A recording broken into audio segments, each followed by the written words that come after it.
Bienvenidos a FestiQ-Artetos 2022. Un cordial saludo para todos los que nos están acompañando. Mi nombre es Diego García, soy el chelista del cuarteto Q-Arte y tengo el gusto de presentar nuestra primera charla virtual de FestiQ-Artetos 2022, Festival Internacional de Cuartetos de Cuerda. Nos encontramos con Ori Kam, reconocido violista del Cuarteto de Cuerdas Jerusalen, así como profesor de viola de la Universidad de Ginebra. Nos acompaña Mauricio Peña, importante gestor musical y cultural de nuestro país, quien por muchos años estuvo a cargo de la programación del área cultural del Banco de la República, quien practicará con nuestro violista invitado durante la próxima hora. Antes de comenzar nuestra charla, enviamos un agradecimiento a todas las instituciones que de muchas formas nos han apoyado para hacer este evento realidad. A la Universidad Nacional de Colombia, a la Universidad Sergio Arboleda, a la Fundación Bolívar da Vivienda, al Banco de la República, al Teatro Mayor Julio Mario Santo Domingo e Ibermúsicas. Y por último, te recuerdo que toda la información de eventos del festival los encontramos en www.festicuartetos.com. Entonces, bienvenidos, estimados colegas.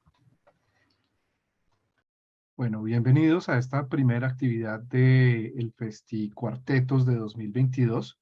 Mi nombre es Mauricio Peña, como ya me presentó Diego, y un recordatorio. La entrevista la vamos a hacer en inglés y la recomendación es prender los subtítulos automáticos que trae YouTube. De esa manera pueden, quienes no hablen inglés, poder seguirnos. Ori, welcome. It's a great pleasure to talk to you, to have you be a part of this year's Quartet Festival that takes place every 2 years here in Bogota. It's great to be with you.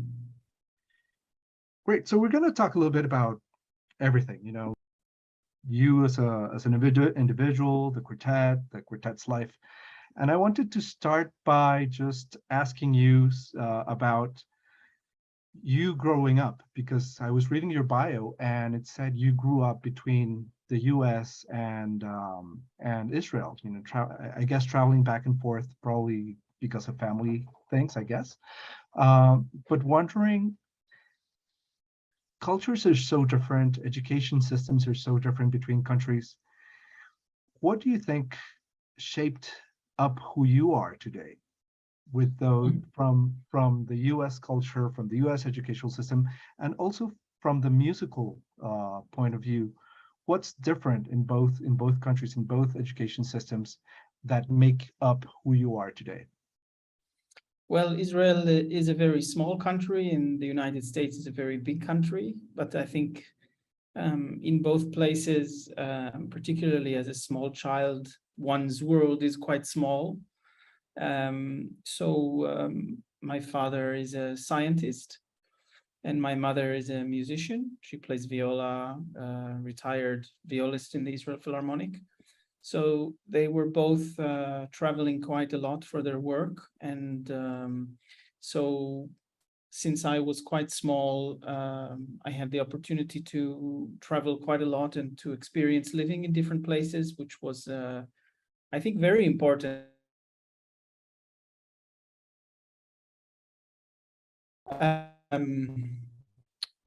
was always very curious about different things, different places and different people and different cultures, different languages. I think that's very much a big part of my curiosity for in my life, in my development, and in my approach towards music, but maybe even more generally. In terms of music making and music playing, were your teachers in both places, or how did that work? Well, my teachers were mostly in Israel. My parents went on sabbaticals for their work every about 4 years. We spent a year mostly in the United States.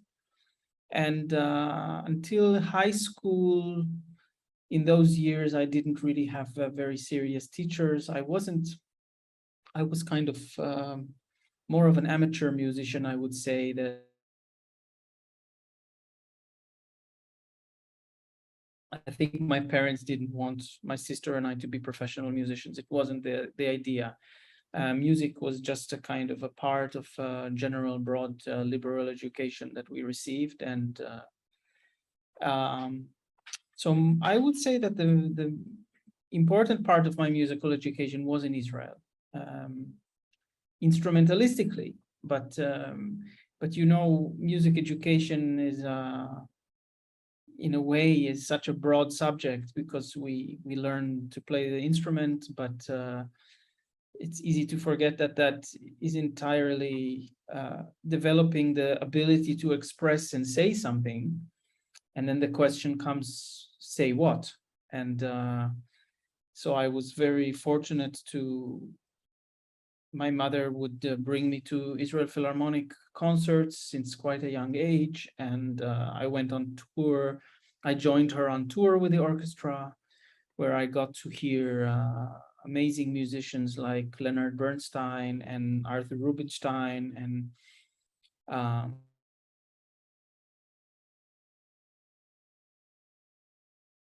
you know, listening to concerts and being exposed to this was a big part of it. And of course, through my father's work, also having generally very intelligent people around when I was growing up, and being a witness, not as a participant, of course, but being witness to very interesting conversations and general kind of curiosity towards the world. I think that was a big part of my education that I'm very grateful for.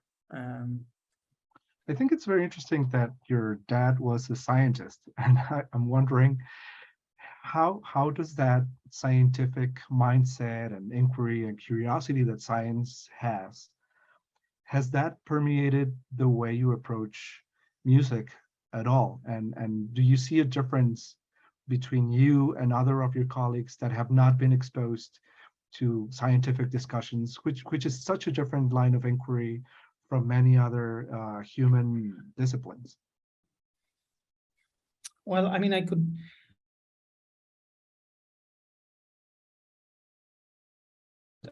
think that in the end, the pursuit of excellence in any field, whether it's sports, sciences, arts, I think in a way at its core, it's very similar, actually. It's very, because it has to do with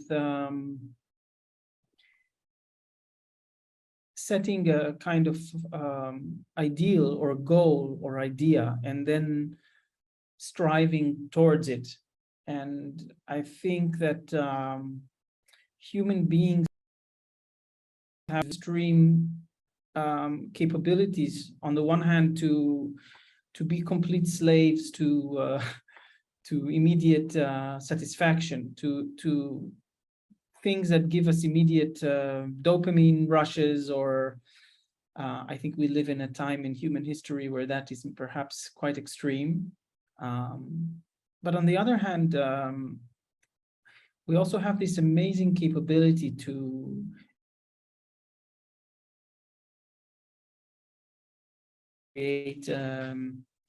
create things that are way beyond our momentary place of existence. And so I think a scientist that has some kind of idea of discovering some relationship in how cells work, and then goes into the lab every day and, you know, makes a tiny little step towards some imaginary goal, I think that's quite similar to a violist who goes to a concert and hears Pinchas Zuckerman play and says, I want to sound like that one day, and then goes into the practice room and makes a tiny little step forward in that direction. So I think, in a sense, there's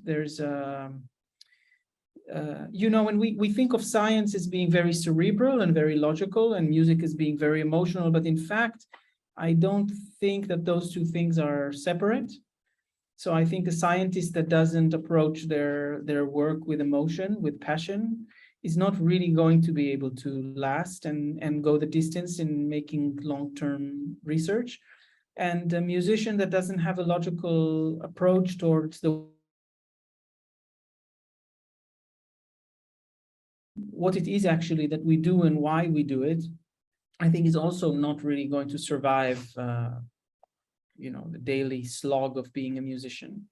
Of course, I like the idea of thinking of the music studio as a lab. Of course it is. You're always experimenting and toying with sounds and trying to figure out how to find the right solution for a given passage, or a given piece.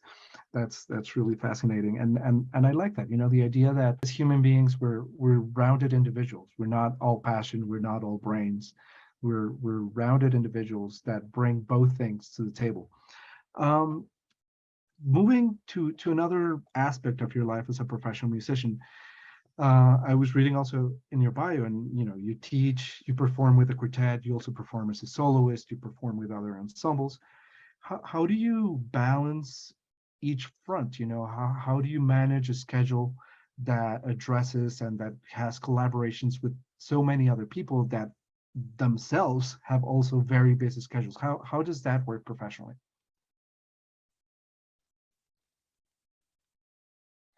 Yes, that's something that no one really teaches us in music education, is how to think, even how to begin to think about these questions that you raise. It took me a very long time in my professional life to understand what I was passionate about, what I was interested in, what I was willing to sacrifice for. And those things were not always compatible with what I said, how I felt about those things when I set out in my kind of musical way. And also, those things were not always compatible with what I felt looked good to others. And I think that my journey was quite a long one. And one of the things that I realized in this journey was actually what I loved about the viola, or what I loved about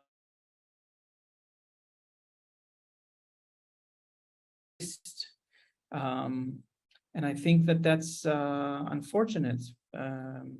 There probably my teachers who were wonderful and taught me fantastic things, maybe they themselves were not so aware. But I think one of the wonderful things about the viola as an instrument, but also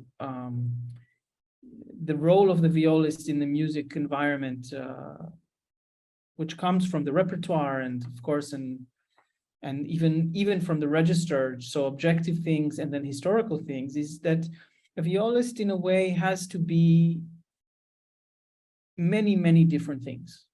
I think that, even if you just look at a string quartet, a violist has to have the sensibility of the cellist when it comes to playing a bass line and leading the music from the perspective of the harmony, but also be able within nanoseconds to jump into the first violinist role and play the melody, and then also be in the middle voices and play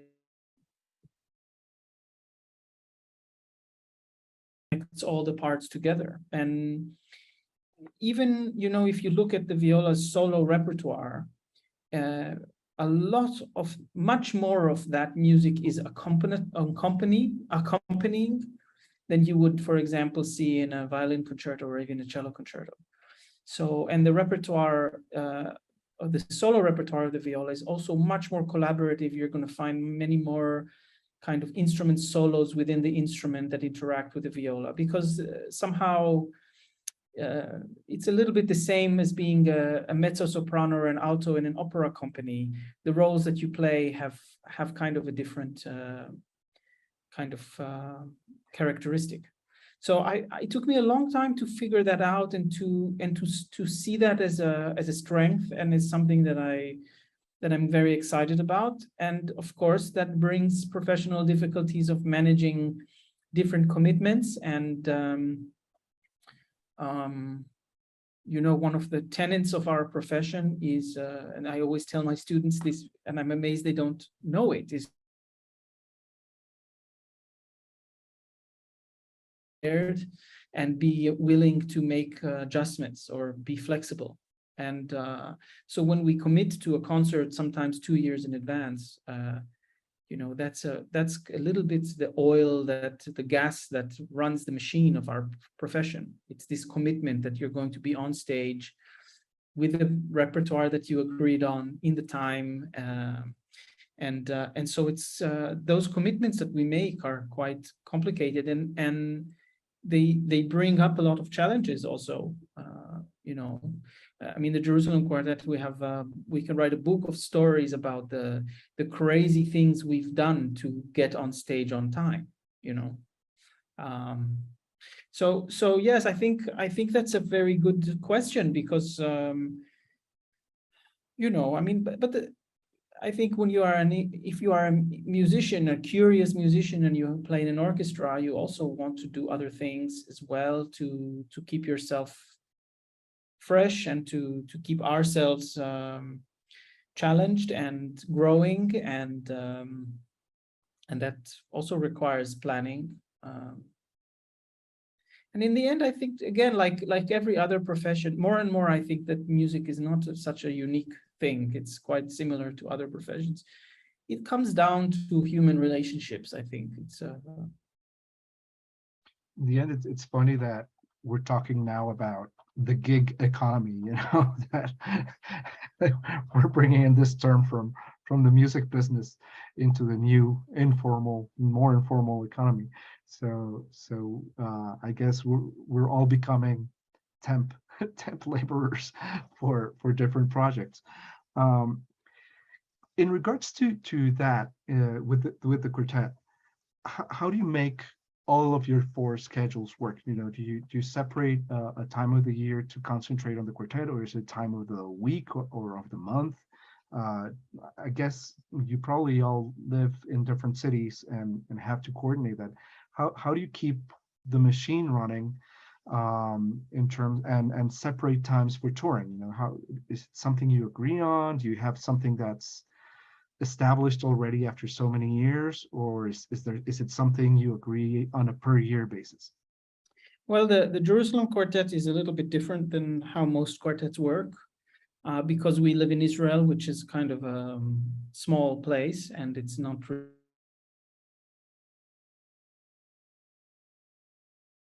we've always had to work in the context of touring. Most, for example, a German quartet is in a way always available in Germany, even if it's one concert, but we don't do that. So about 3 years in advance, we set work periods for the quartet, and then we know when we are committed to the quartet and when we are free for our own things. I think that works quite well. And allows us to also continue developing individually and do our own things. And I think we've come to a kind of a good balance between those two things. But one of the things that's, I think, the most essential ingredients for a string quartet is that 4 people have to be relatively similarly committed to the project of a string quartet. So this also allows, during the periods that we schedule for the string quartet, we know that the 4 of us are fully committed to the quartet during those times. I could imagine it must be very difficult, when it's other string quartets where they're always available, and then one person is always busy, or so I think we've solved it in this way. You came in later into the quartet. How did that relationship come about? Did you know the other members of the quartet from before? Was there an audition process? You were obviously all based in Israel, and you probably knew each other because it's, as you said, it's a small country, and I guess the music world, as everywhere, it's a smaller world within the small country. How did you get into the quartet? Well, this is the second quartet that I joined midway, actually. Quartet was always my dream. It was always the kind of, at least in my eyes, the pinnacle of what a violist can do. However, it's also probably the most challenging in terms of the human dynamic. It's quite difficult to form a quartet, and it's even more difficult to sustain a quartet that has working relationships and operates in a functional way. And so I was very, how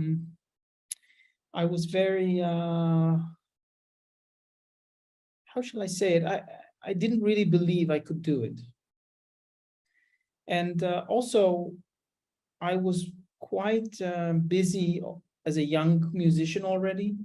So I thought that it would be very difficult to form a quartet where it takes at least 5 to 6 years of very, difficult work conditions and financial conditions, and a lot of investment and very little rewards. I didn't think I would survive that because I had other things going. The Jerusalem Quartet I know almost since they began. So I think I was actually present at their first public concert in 1995. I am a little bit older than they are, so when we are teenagers, those differences seem very large. So when they kind of started working professionally, I was already in New York studying, and so they looked like kids to me, kind of. But over the years, I got to play with them quintets and sextets, and also with different members of the quartet in different environments. Kirill, our cellist, and I spent a lot of time in the Divan Orchestra together, and also with whom we visited Colombia, actually. Teatro Mayor, probably. Yes. And also in the Jerusalem Chamber Music Festival, so we got to play a lot of chamber music. And I think when my predecessor decided to leave, it was quite natural, I think, for both of us. And we took a kind of a period of kind of a trial period. I think it was 3 tours where we decided to kind of see how it goes, and it went quite well. So I think I certainly feel very lucky, but I think they also were quite happy with how things worked out. Throughout its history, the quartet has, of course, tackled a lot of the traditional quartet repertory, how do you go season by season selecting what you want to focus on? One of your most recent recordings, for example, had the Korngold and Schulhoff, and some cabaret songs, which obviously steps out a little bit of that tradition. But if you look at it, it also recognizes that tradition and expands on it. Are you looking always with one eye to the future, one eye to the past, or is it just like an instinctual thing where you go on a seasonal basis based on the quartet's interests? I think since the beginning of the quartet always tried to cover all the repertoire of so we don't specialize, we don't see ourselves specializing in anything. So and I think that when we select repertoire, we try to kind of cover different things. For me, a good string quartet program is a program that kind of takes different pieces that contrast in many ways, but also have things in common, so that at the end of the concert, the listener has a kind of deeper understanding of the string quartet. For example, if you listen to an early Haydn quartet, you kind of get the skeleton idea of what a string quartet is, and then you can listen to a middle Beethoven and really see how these ideas are expanded on and pushed on. And then maybe even a Shostakovich, which would have a lot of classical elements in it, but are also many. So all of those things kind of, I think, bring the string quartet into focus. And in terms of looking forward and back, I think the way we think about it, I mean, we're a quite traditional string quartet. We don't believe in reinventing the wheel. I think we definitely come from a very rich tradition. The quartet spent a lot of time working with the Amadeus, members of the Amadeus Quartet, and this is before my time, but I was so present in some of these classes, and also Alban Berg Quartet, Guarneri Quartet, Emerson Quartet more recently, and you know, we are very conscious of tradition and also the text. I think increasingly over the years, more and more of our discussions are about just executing the text in the most simple and transparent way. And in terms of looking forward, it has to do with passing on that tradition and information to younger string quartets, which is very important for us. We have our own little festival in Switzerland every August, where we invite 4 quartets that are kind of in between studying and starting a professional career. And we work with them quite intensively there. Our first violinist has a chamber music course in Holland. So we're quite, we do a lot of master classes. We're very passionate about passing on this information. In regard to repertoire, that's a little bit more of a tricky question, because we would love to do more contemporary music and be more involved in that. There is something really broken in that process, I think. There's a big market for first performances, and for second performances, the market drops by, 99%. And I find that just so depressing, because, if you only heard the first performance of Beethoven's Razumovsky quartets or Debussy quartet, I think those pieces would never have survived, because, and particularly with the music today being so complicated to listen to. I have to say that in the last few years, I'm starting to get the feeling like we are crossing this kind of barrier of super complex serialist music. And I think composers are searching for a language that is a little more accessible, because, in a way, the music became more geared towards specialized and highly trained audiences, while the audiences has gotten farther from that. And that kind of distance between those two things has been tragic, because 100 years ago, the vast majority of pieces being performed were performed for the first time, whereas today it's quite the opposite. And so we are looking towards those things, but the project that we did with the Yiddish Cabaret came out of pressure that exists in the market for musicians like us to reinvent the wheel, to do something different, to do something that's no one's ever done before. And doing something like that. That was a 3-year project for me. Just the research, super, super proud of it and very happy with it. I think it's a very successful project, but it's not something we can do every year. I just don't have the resources for that.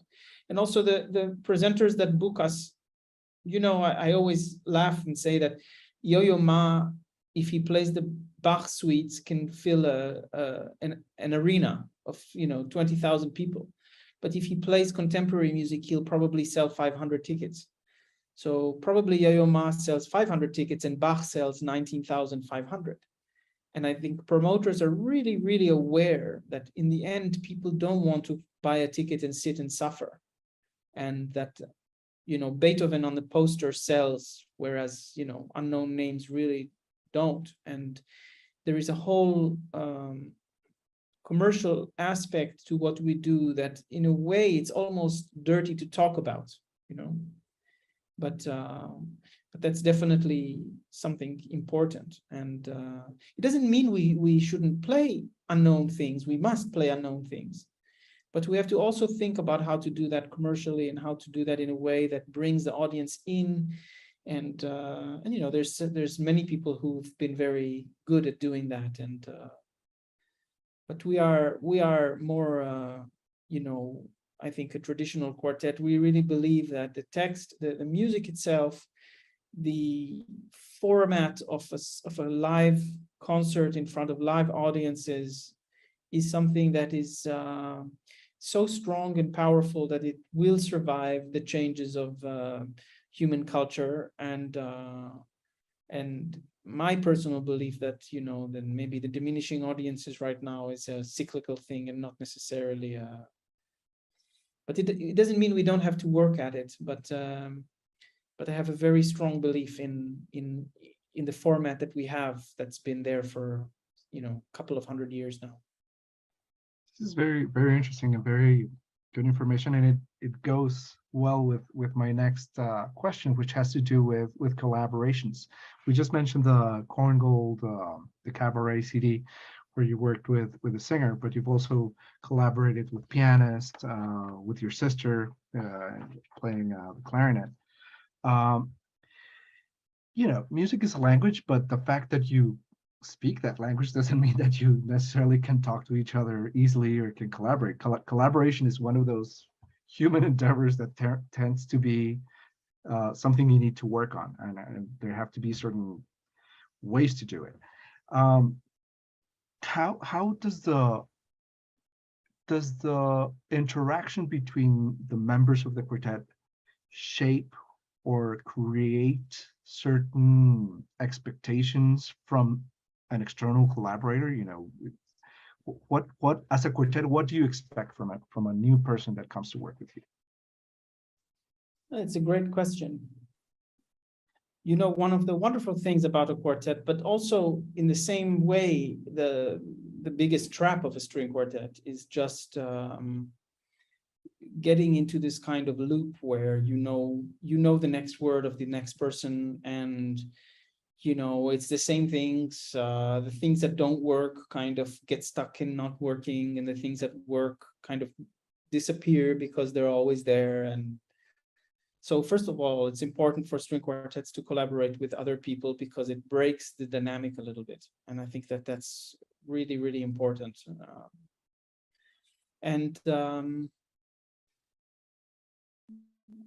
Also, I think that it's important to get new inputs all the time. It's, you know, I believe in music, like actually like in economy, or like in the economy, or in every other human thing. It either moves forward or it moves back. Things are not static. They don't remain where they are. And I think that a big part of being a musician is to constantly look for that that ideas for growing, for expanding, for you know, particularly when you are a string quartet or a soloist who plays, you know, the same pieces over and over and over again. It must remain kind of fresh and challenging, and that's the only way to do it. So, but you know, it's in a way, you're right, music is a language. So collaborating with other people is in a way just like, you know, if you meet an old childhood friend and you can just refer to a teacher that you both had in the second grade, and you both laugh and you know what it means. That's a very different interaction than going to a party and meeting someone for the first time, and you know, they're new and exciting, and you know, and curious, and there's a lot of areas that you don't know, and it's the same with collaborating with other musicians. So when I play with my sister, it's just wonderful how little effort we have to make to kind of describe things, to create a consensus that's quite deep and quite elaborate, with very little effort, without having to really explain, or you know. And sometimes playing with the first time with someone I've never met can be a disaster. I mean, it can be really flat, but then sometimes it's super exciting. And I mean, you know, I remember very specific interactions with people that really changed the way I think about certain pieces, that really made me think, maybe see things through another perspective and really change the way I think about certain pieces. So it's not just collaborations, but it's collaborating with different people, not always with the same people, not always. Yeah. So collaborating is important, you know. Music in the end is a social thing, and not just between the audience and the musicians, but between the musicians themselves. It's the power and magic of chamber music. Something And the ability, and I would just add one more thing, it's, you know, the ability for two very different viewpoints of the same music to exist in the same space, I think is something that's quite magical and special, because there's not a lot of other things in human culture that allow for that. And there's something, that's why most musicians are more liberal people, because they understand that life is not a zero-sum game, and that our perspective of things is not, you know, even binary, but it has many different colors in the spectrum, and there's a lot of gray area, and there's a lot of ability to, you know, just a simple example, because I'm talking very generally and theoretically, but, you know, very often the conversation is about how fast to play, how fast to play certain passage of music or certain movement. And there really is a way to play a faster tempo with a slower feeling, and vice versa. You know, if you count 1, 2, 3, 4, 1, 2, 3, 4, that's quite fast. But if you go 1, 1, 1, 1, 1, 2, or 1, 1, 1, so it's going 1, 2, 3, 4, 1, 2, 3, 4, 1, 1, that's quite slow. And it's the same speed. So very often, what you learn, I think, in a string quartet is that to trust the instincts of your colleagues, that if they say, that's too fast for me, you know, it's very easy to immediately say, well, but that's the tempo that I like, or that's how I feel it. And then to say, well, if something bothers you about it, it means that it's not fully complete or not fully convincing. And maybe there's a way to bring, I don't know, the intensity of the what I'm looking for in the tempo with a bigger phrasing or with something. And then those two things together will make it better, actually. Do you think that idea of different points of view coming together in a concert, does that translate to the audience? And because I'm also thinking and of things that I've done as a presenter, where I think that a concert is a great place where people learn to shut up and listen. You know, it's one of those places where you have to pay attention and you have to save your ideas and your opinions to yourself. And then you go into intermission, and then you get to socialize. But I'm wondering, because sometimes you see audiences being a little bit conservative. You just mentioned the classics in the repertory, and you see a lot of mostly older audiences that really stick to those old pieces, and they're not open to other works or composers. But what's your experience with audience members in terms of seeing those subtleties of saying, you know, you play this piece differently, but I like it, or, you know, I didn't like it, but how does music bring out that subtlety for the audiences? Well, first of all, my outlook on audience is that the audience is never wrong. And I think that it doesn't mean that audience has to love everything, but I think there's quite a lot of musicians that I know, including some of my teachers, that really feel that the audience doesn't understand half of what we do, or 90% of what we do. And it's fine. They don't need to understand it. They need to get it. And I think you talked about audience listening. I think performers need to listen to the audience. I think performers need to be aware of how the music we make reflects back to us through the audience. And the worst thing, I think, for a person in the audience to feel is confused. I mean, unless the music should be confusing, and I would say keep that to a short period of time. Audience members don't really, they come and hear a late Beethoven quartet and they hear the concert that's in front of them.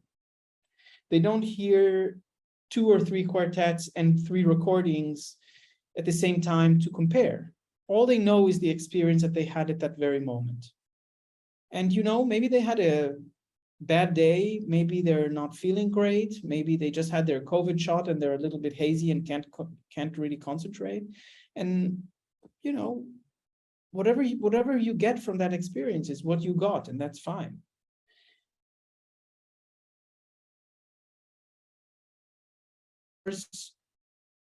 Maybe don't understand, but definitely get in a good concert is that it's not just about listening and taking in the music.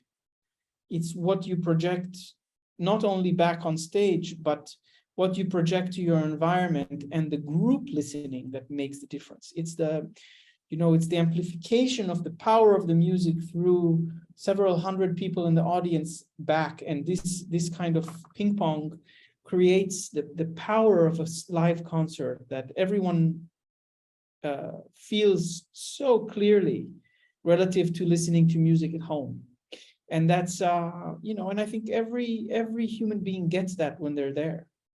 And most of my friends are not musicians and don't go regularly to classical music. And sometimes they come to listen to my concerts and they all get it, Sometimes they'll come and it'll be a Bartók quartet and maybe they have their preconceptions about, music and they'll say, that was not easy for me. And I would be like, great. That's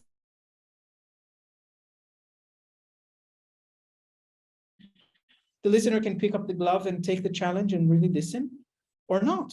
And that's also okay. Because that's the great challenge, to have people being willing to accept the challenge. And I love that idea of understanding that it's not just about the music, that a concert goes well beyond the music, goes into human interaction, into feelings, into comforting, into making you think or making you forget sometimes. And I think that that's something that is useful for probably some of the young performers that will be seeing this interview. In terms of recordings, those are 2 completely related but different universes. The recording project and the live performance. The quartet has had a long relationship with Harmonia Mundi, and it's a very prestigious label. And but I wanted to know how does the live performance relate, or the cycle of life of the quartet relate to the recording projects? How do you select the repertory? How do you prepare the repertories? Is the preparation different and separate for the recording, or do you link it to touring? How does that fit into a regular season of the quartet? Well, very generally, we try to perform a piece at least 10 times before recording it. And then we usually give that repertoire a rest until the album comes out, and then we promote the album with records. That obviously takes a lot of planning and quite a lot of logistical planning between many different people, and that doesn't always work. But we have an ongoing long conversation about what a recording actually is. I think Harmonia Mundi for many years had this wonderful idea that a recording is not a documentation of a concert. That in a way, it gives the listener almost like, a lot of recordings try to create the feeling that you're sitting in an amazing concert hall in the 10th row in the middle, and kind of capturing that audio experience. I think that Harmonia Mundi for many years has tried to give the sensation maybe that you are sitting in the center of the string quartet, or that to create even more transparency and as many details as possible. And I think that's been really successful, because it's made recordings that you can listen to many times and constantly hear more details, because it's very rich with details. And I go back and listen to some of the recordings that I grew up on and I really love. You know, I love the recordings of the Guarneri Quartet. I just love their musical approach and their sound, and the warmth and the richness in their expression. I think it's just, and you know what? Most of the time you can't hear what the middle voices are doing. I mean, it's there, you can feel it somehow, but if you really want to listen to what Michael Tree is doing in a certain passage, you can't. I'm not saying that it's bad or that it's wrong, but I think when you listen to our recordings, you really get a lot of clarity into the score. And but of course, it's not. It doesn't document what we do on stage, and quite complicated to find the balance between those two things. And we have tried. But you know, interestingly enough, particularly in the romantic repertoire, so often what makes the music what it is, it's the textures and the inner voices. It's not necessarily the melody and the bass line. And I think in so many recordings that's just not present enough or not clear enough. And so that's, you know, that's an interesting question that you ask, because it's definitely something that we talk about a lot, and have tried also different things, and continuing to experiment. And do you work with the same recording engineer all the time, or does it change? Because going back to the metaphor of the scientist, you know, the scientific experimentation with sound and the positioning of microphones, and you know, do you work with the same engineer? Do you record in the same space? Is it a studio? Is it a live space? Do you try to control all the variables for each recording? Well, we've worked. I think most important with the producer, it really has to be someone whose ears you really trust, because we can't run to the control room and listen to every take. And we've had the amazing fortune to work with Martin Sauer in Berlin. We've done a lot of recordings in the Teldec studio in Berlin, which is a very big studio. It's actually bigger than some concert halls, but I've actually recorded there with the Berlin Philharmonic, so it's that big. But we've also recorded in concert halls. So as I said, we've tried different things. For example, when we recorded Ravel and Debussy, we felt that it would be very important to maintain a kind of an atmosphere, kind of a magical atmosphere. So we looked for a location that would help us keep that, even in a recording, which can get very tedious and attention detail kind of specific, detail oriented. So I mean, yes, we've tried different things. Again, I think it's really important to keep things new and fresh, and to try things. And I think Harmonia Mundi has been very kind of collaborative with that. So they've really helped us find new things, and have been in conversation with us. Another question that has more to do with the business of recordings. The quartet started recording right when the digital craze started. How has that changed, you know, the business for you in terms of sales, distribution, visibility, the relationship that a record creates between audience members and an ensemble? You know, is a recording today more of a marketing thing and less of an artistic thing? What's your feeling about that? That's such an open question.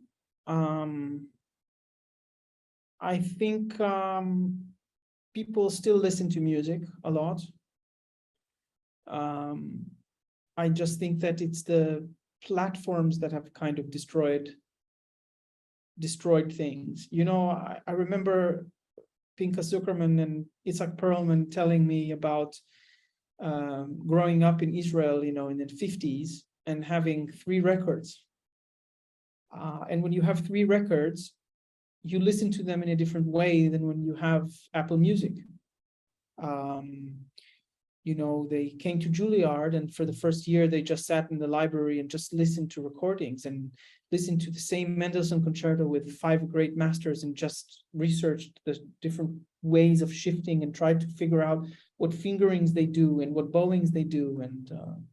And today you just open YouTube and you have that right in front of you in that way. And strangely enough, having all of that material available all the time, as far as what I see, has not made people collect more information. I think people know a lot less today than they did back then, unfortunately. And so what do recordings do? On the one hand, if you talk about an audio recording, it seems Paleolithic compared to what technology can do today. But YouTube video of a concert doesn't really accomplish much more than that. And do people listen to music more in the background while doing something else? Or do people actually still sit down and listen to a recording?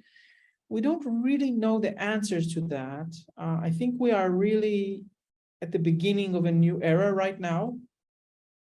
Apple is investing a lot of money in classical music right now, for various reasons that I'm not an expert to explain. And it'll be interesting to see how that plays out. I think that it's a real pity for the music world that we lost something. I mean, if you think about the generation of my parents, you know, an 18-year-old Pinka Zuckerman signed a 10-year record contract with RCA, and they just planned 10 years of recording to cover the repertoire. And what kind of development does that allow an artist to have compared to what we have today, where if you are somebody equivalent, you'll get signed by Universal or something like that, and they'll make you do 3 kind of crossover, something that will sell. And if those 3 things sell 1 million records, they'll allow you to do 1 thing with the Berlin Philharmonic and then probably drop you anyway. And most people actually get dropped before that point. And I think that the kind of commercial pressures on artists today are not conducive to developing better artists. And, you know, if they would make those companies rich, I would at least feel some relief, but actually that model doesn't work for anybody. So, I mean, the model we have now is definitely bankrupt, and it's just not clear what's coming next. It's very uncertain. I've seen some things that make me hopeful, but I have to say that we get a lot of plays on the digital platforms. I'm just kind of depressed by how technology has basically pillaged the industry. You know, artists don't earn anything from recordings, and I can live with that, but because the money goes to the platforms and the platforms don't spend that money back to produce content, it's almost like the platform is there to make money and the content is taken for granted. But that doesn't work like that. And so if there's no resources going back to produce good content, content is just going to get worse and worse. In spite of the fact that there are really great artists today, it's not a problem. So I don't have an answer for you. I think we have to kind of be patient, and something is coming, I think, pretty soon. But I think what you gave us is a great perspective, and something that is quite lost sometimes especially when you're just a student at the university and you don't know the whole vision of the business and the whole history of the business. Having you say this is, I think, it's very valuable for this context. We're running out of time. We just have 4 minutes left. And I wanted to close with one question that brings us back to this idea of science and research and joining two disciplines together in your life, and is your viola, because it's fascinating that the rest of the members of the quartet have old instruments, some of the 1700s, one of them is in the early 1800s, and yours is a 2009 viola. And I think it's a fascinating story and a fascinating reason for that being your instrument. Well, I think, you know, the golden age of the viola is about 100 years earlier than the golden age of the violins and cellos, because in the 17th century, the main instrument of the string instrument family was the viola. So the Brescia school, you know, Gaspar de Salò and these guys built these fantastic violas. The problem is that back then it wasn't so standardized. So there were violas of many different kinds and very different sizes, and they were generally quite big. And some of those violas exist today, but most of them in the 19th century were basically cut down to make them easier to play by French violin makers. So most of the Gaspar de Salòs we have today have been cut down. Also, early Amati violas also cut down.